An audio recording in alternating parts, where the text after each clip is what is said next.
ഇവിടെ സ്ക്രോൾ ചെയ്ത് പോകരുത്. കുറച്ച് സമയം അള്ളാന്റെ ചർച്ചയ്ക്കായിട്ട് നമുക്കൊന്നിരിക്കണം.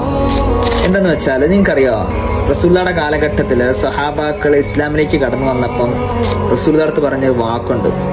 റസൂലെ, ഇന്നലെ വരെ ഞാൻ ഏറ്റവും കൂടുതൽ കാണാൻ വെറുത്തിരുന്ന മുഖം തങ്ങളുടെ മുഖമായിരുന്നു. എന്നാൽ ഇന്ന് ഞാൻ ഏറ്റവും കൂടുതൽ കാണാൻ ആഗ്രഹിക്കുന്ന മുഖം തങ്ങളുടേതാണ്. റസൂലെ, ഇന്നലെ വരെ ഞാൻ ഏറ്റവും കൂടുതൽ വെറുത്തിരുന്ന ദീൻ തങ്ങളുടെ ദീനുൽ ഇസ്ലാമായിരുന്നു. പക്ഷെ ഇന്ന് എനിക്ക് ഏറ്റവും പ്രിയങ്കരമായ ദീൻ എന്റെ ഇസ്ലാമാണ്. ഇന്നലെ വരെ ഞാൻ ഏറ്റവും കൂടുതൽ വെറുത്തിരുന്ന നാട് റസൂലുള്ളാഹിയുടെ തങ്ങളുടെ നാടായിരുന്നു.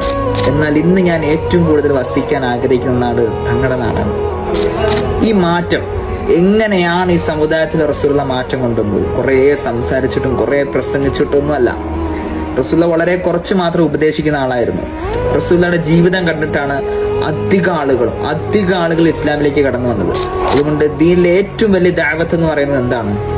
ദീൻ അനുസരിച്ച് ജീവിക്കുക എന്നുള്ളത് മാത്രമാണ്. നിങ്ങൾക്ക് നിങ്ങളുടെ ഏത് സഹാബാക്കളുടെ ഇസ്ലാമിലേക്ക് കടന്നു വരുമെന്ന് നോക്കിയാൽ നിങ്ങൾക്ക് മനസ്സിലാവും റസൂലുള്ളാഹിയുടെ ജീവിതം കണ്ടിട്ടാണ്. അതുകൊണ്ട് കുറെ പ്രസംഗിക്കലല്ല ദീൻ അനുസരിച്ച് ജീവിച്ച് കാണിച്ചു കൊടുക്കുക. അതാണ് ഏറ്റവും വലിയ ദഅവത്ത്. അതുകൊണ്ട് നമ്മുടെ ജീവിതത്തിൽ മാറ്റം ഉണ്ടാക്കുക. ഇൻഷാ അല്ലാഹ് ഈ വീഡിയോ നിങ്ങൾക്ക് പറ്റില്ലെങ്കിൽ ഒരാൾക്കെങ്കിലും ഈ സന്ദേശങ്ങൾ പങ്കുവെക്കുക. നമുക്ക് പറ്റിയില്ലെങ്കിൽ ഒരാളെങ്കിലും ദീനനുസരിച്ച് ജീവിക്കാൻ തയ്യാറായെങ്കിൽ അത് മാത്രം മതി. ഈ ലോകവും ഈ ദുനിയാവിലുള്ള മുഴുവൻ വസ്തുക്കൾ കിട്ടിയതിനെക്കാട്ടിലും